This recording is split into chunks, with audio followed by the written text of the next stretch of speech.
I'm Debra Cartwright. I'm a Brooklyn-based painter. I just graduated with my MFA from Rutgers University, and I'm a professor of painting here. This work in particular that I've been doing deals with the history of gynecology when it comes to Black bodies, specifically in America.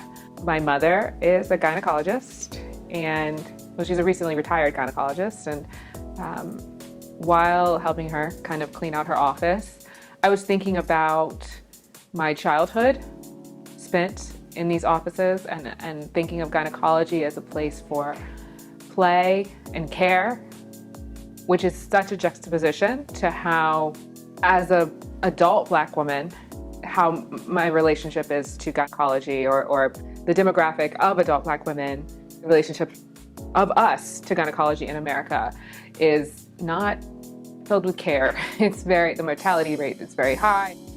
Thinking about my past with it, the reality of it, and also America's history of gynecology, specifically J. Marion Sims and his experimentations on 30 Black women, 3 named.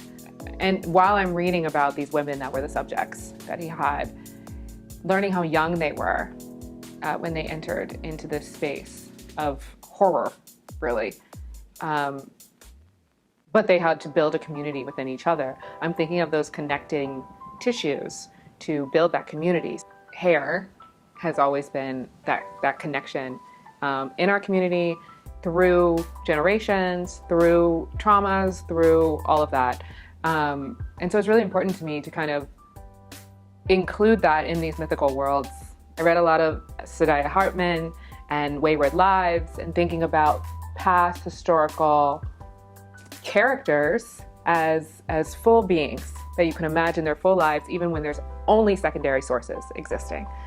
So that's how I approached my work, is through this imaginative lens.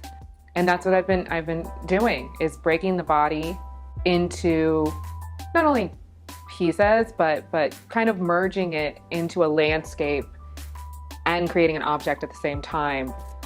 Really with the goal to bring up these conversations and have these conversations about the past and how it's affecting our future, right? So yes, there's hair interweaved in all of my work. There always has been, because I feel like it's such a huge topic. Hair in America as Black women is such a contested subject. And so I think about it a lot when it comes to identity and identity politics, and tying us into a legacy of that shared, not only shared culture, but shared anxieties, shared polarization, all of that comes from that one place. And physical manifestations of kind of jumping time where I blur certain parts of the painting. There's also a nod to Manifest Destiny, the American Sublime, thinking about American landscape. At the same time I'm thinking about that, I'm thinking about the connection of Black bodies to Manifest Destiny. There was a pillaging of the land in the same way these bodies were pillaged to bring notoriety to America as a new country.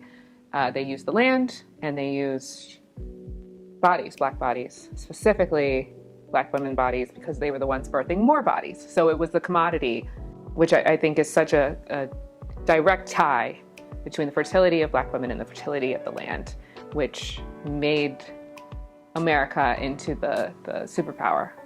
I like to travel back to that space and put that in my paintings in a newer way. I'm also in my collages using contemporary magazines. I worked at Essence Magazine, cutting those up, putting those bodies into these collages that I then use as reference to paint in these oils. So really grabbing from the past and the present to make this amalgamation to think about Black women.